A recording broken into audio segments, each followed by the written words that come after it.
రాష్ట్రంలో గత ప్రభుత్వం గురుకులాలకు పేద మధ్యతరగతి పిల్లలు ఎవరైతే ఉన్నారో వాళ్ళకు నాణ్యమైన ఉచిత విద్య అందించాలని భోజన వసతితో పాటు కూడా కల్పించాలని బీఆర్ఎస్ గవర్నమెంట్ ఏర్పాటు చేసినటువంటి గురుకులాల్లో విద్యార్థులు పేద పేద విద్యార్థులు చేరుతూనే ఉన్నారు, చదువుకుంటా ఉన్నారు. అయితే వాళ్లకు వసతులు కల్పించడంలో గత ప్రభుత్వం కొంత విఫలమైంది. ఈ ప్రస్తుత ప్రభుత్వం కూడా పెద్దగా వాళ్ళను పట్టించుకోవడం లేదు. పట్టించుకోకపోగా గురుకులాల్లో ఎవరి పనులు వాళ్ళే చేసుకోవాలి. సరే, ఎవరి పనులు అంటే పిల్లలు 5వ తరగతి నుంచి గురుకులాలకు పోయే పిల్లలు స్టార్ట్ అవుతే డిగ్రీ గురుకులాలు కూడా మన రాష్ట్రంలో ఉన్నాయి. డిగ్రీ వరకు, ఇంటర్మీడియట్ వరకు, 10th వరకు ఇట్లా దాన్ని టైప్ ఆఫ్ గురుకులాలు, మైనారిటీ గురుకులాలు, బీసీ గురుకులాలు, సోషల్ వెల్ఫేర్ ఇట్లా దాని టైప్ని బట్టి గురుకులాలు 12, 15వ తరగతి వరకు, డిగ్రీ వరకు ఉన్న పరిస్థితి మనం చూస్తూ ఉన్నాం. అయితే విద్యార్థులు ఎవరి పనులు వాళ్ళే చేసుకోవాలి.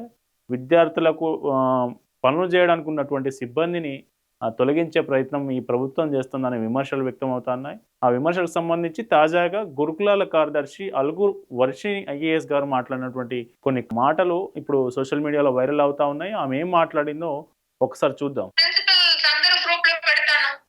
చాలా మంచిది. పిల్లలతో పాటు రూమ్ క్లీనింగ్ చెప్పించుకుంటున్నారు. They must do the room cleaning. Who will clean their rooms? Okay, once sweeper వెళ్ళి క్లీన్ చేస్తారు. 4సారి పిల్లలు ఎందుకు క్లీన్ చేసుకోరు? పిల్లలతో పాటు టాయిలెట్ కడిపిస్తున్నారు. Why can't they clean their own toilets?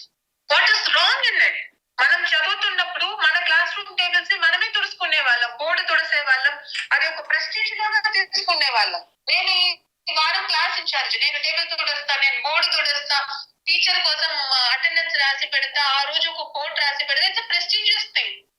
చూస్తున్నారు కదా, అంటే క్లాస్ రూమ్లో నేను బోర్డు తుడుస్తా, టేబుల్ తుడుస్తా, టీచర్ కోసం అటెండెన్స్ వేసి పెడతా, ఇట్లాంటివన్నీ ప్రెస్టీజియస్ థింగ్స్. మనం పిల్లల్ని టాయిలెట్లో కడిగించడంలో తప్పేముంది, వాళ్ళ పని వాళ్ళు చేసుకుంటున్నారు అని మాట్లాడుతూ ఉన్నారు. అయితే ఇక్కడ చూడాల్సింది బోర్డు తుడవడం వేరు, టేబుల్ తుడవడం వేరు, టీచర్ కోసం అటెండెన్స్ రెడీ చేయడం వేరు. అందరూ పిల్లలు మూత్రంకి వెళ్ళిన టాయిలెట్స్ని క్లీన్ చేయడం మన అది ఇది ఎట్లా కరెక్ట్ అవుతుంది అనేది మన ఐఏఎస్ మేడం గారు చెప్పాలి. నిజానికి డిగ్నిటీ ఆఫ్ లేబర్, శ్రమ మీద గౌరవాన్ని పెంచేలా ఎవరి పనులు వారు చేసుకోమనడం వేరు. పిల్లల టాయిలెట్లు కడిగించడానికి ఉన్నటువంటి స్కావెంజర్లను, అసిస్టెంట్ కేర్ టేకర్లను తొలగిస్తూ పనులు పిల్లలే చేయించుకోవాలనడం ఇది శ్రమ దోపిడీ. పిల్లల మీద ఒక నిర్బంధం విధించినట్లుగానే మనం చెప్పుకోవచ్చు. ఇంకేముంటుందో ఏమో చూద్దాం.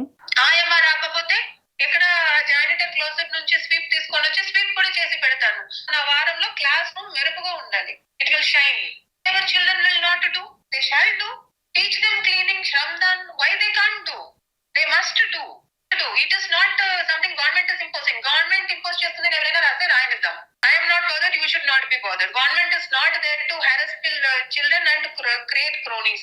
Government is there to provide a holistic environment where child will have ఇంటిలో ఉంటే ఏమి చేసుకుంటూ చదువుతారో అదే వాతావరణం మన దగ్గర ఉంటే చదువుతారు.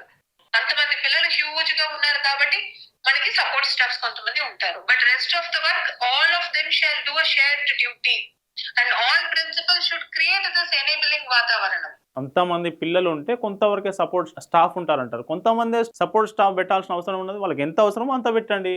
మీరు మా విద్య మీద ఖర్చు పెడుతున్నటువంటి ఖర్చు దాన్ని పెట్టుబడిగా ఎందుకు చూస్తున్నారు గవర్నమెంటు?